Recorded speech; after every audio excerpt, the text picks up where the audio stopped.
తేరే ఇష్క్ మే 2 hours 45 minutes run time ఉన్న movie నెట్‌ఫ్లిక్స్‌లో streaming అవుతుంది.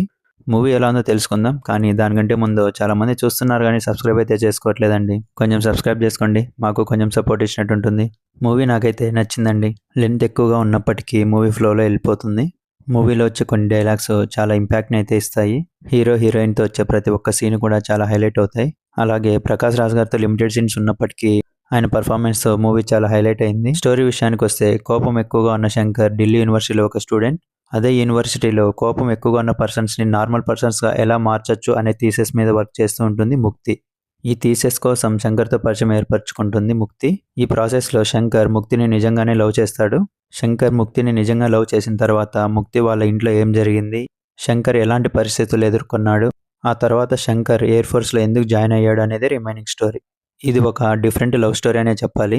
ధనుష్, కృతి సనన్ మధ్య వచ్చే కొన్ని ఎమోషనల్ సీన్స్ కూడా చాలా బాగా వర్కౌట్ అయ్యాయి. ఎయిర్ ఫోర్స్‌లో వచ్చే యుద్ధ సన్నివేశాలు కూడా పర్లేదనిపిస్తాయి. క్లైమాక్స్ కూడా చాలా బాగా డిజైన్ చేశారు. సినిమాటోగ్రఫీ, మ్యూజిక్ చాలా బాగున్నాయి. బ్యాక్‌గ్రౌండ్ మ్యూజిక్ కూడా చాలా బాగా ఇచ్చారు. పర్ఫార్మెన్సెస్ విషయానికొస్తే ముఖ్యంగా ముగ్గురు గురించి అయితే మాట్లాడుకోవాలి. మెయిన్ లీడ్‌గా చేసిన ధనుష్, కృతి సనన్, వీరితో పాటు ప్రకాష్ రాజ్ గారు కూడా. మూవీ స్టోరీతో పాటు వీళ్ళ ముగ్గురి పర్ఫార్మెన్స్ కూడా మూవీకి చాలా బాగా ప్లస్ అయింది. ఫైనల్ వర్డిక్ట్ ఏంటంటే ఇది ఒక డిఫరెంట్ లవ్ స్టోరీ. ఖచ్చితంగా ఒకసారి అయితే చూడొచ్చు. డిసప్పాయింట్ అయితే చేయదు. ఫ్యామిలీతో కలిసి చూడొచ్చు. ఎలాంటి అడల్ట్ కంటెంట్ లేదు. దీనికి నేను ఇచ్చే రేటింగ్ 3.25/5.